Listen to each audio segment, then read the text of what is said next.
के, NOW, no मतलब जानना। के यहाँ साइलेंट है, लिखाता जरूर है लेकिन उसका उच्चारण नहीं होता है, इसको नो बोलेंगे। नो मतलब जानना। तो आई नो मैं जानता हूँ, आई नो मैं जानती हूँ। तो यहाँ नो का स्पेलिंग KNOW होगा।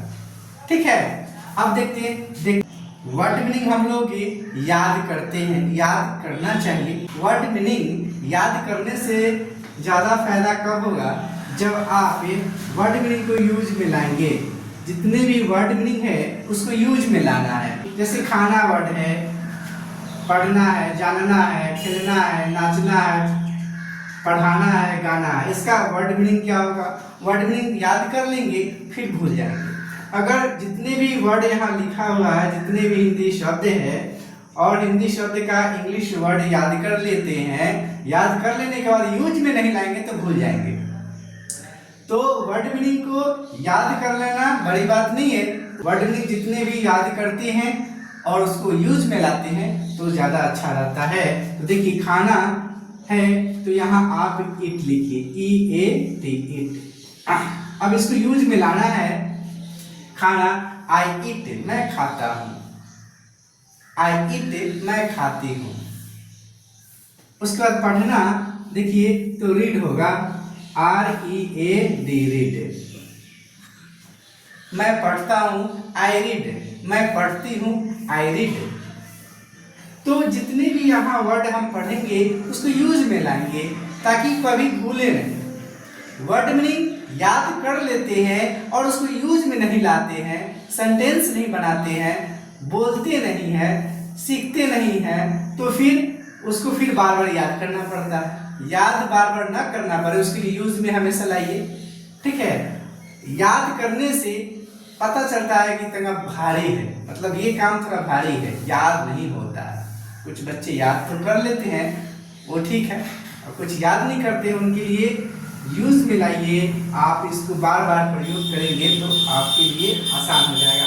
देखिए जानना तो नो होता है, KNOW, फिर से KNOW, नो मतलब जानना।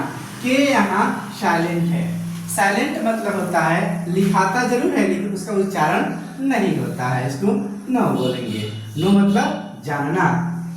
तो आई नो मैं जानता हूँ, आई नो मैं जानती हूँ। तो यहाँ नो का स्पेलिंग KNOW होगा। ठीक है, अब देखते हैं खेलना तो प्ले होगा, PLAY। तो आई प्ले, मैं खेलता हूँ,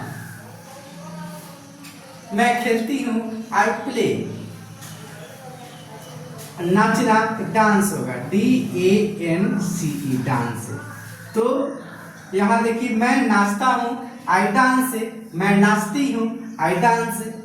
तो यहाँ जितने भी वर्ड है इसको अगर याद करने के लिए बैठेंगे तो याद तो हो जाएगा, फिर 10 दिन के बाद अगर यूज में नहीं लाएंगे तो भूल जाएंगे। वही चीज मैं आपको बार बार बता रहा हूँ, जितने भी वर्ड है उसको हमेशा यूज में लाइए, याद हो जाएगा। कोई दिक्कत है? देखिए आगे पढ़ाना तो टीच होता है, TEACH, टीच मतलब पढ़ाना। यहाँ पढ़ना है और यहाँ है पढ़ाना। यहाँ आ की मात्रा है, यहाँ आ की मात्रा बीच में नहीं है ढ में। तो ये पढ़ना है, खुद पढ़ना, यानी यहाँ है पढ़ाना, यानी एक शिक्षक पढ़ाते हैं, जो भी सीनियर्स है वो पढ़ाते हैं। तो यहाँ पढ़ाना मतलब टीच होगा।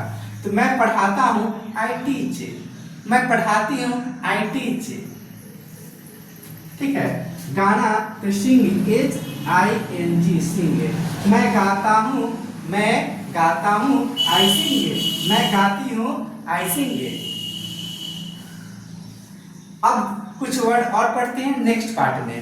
सबसे आसान काम है पढ़ना, बस कुछ नहीं करना है, आराम से पढ़ते रहना है, आराम से उसको याद करते रहना है, आराम से रिवाइज करते रहना है, आराम से उसको लिखते रहना है।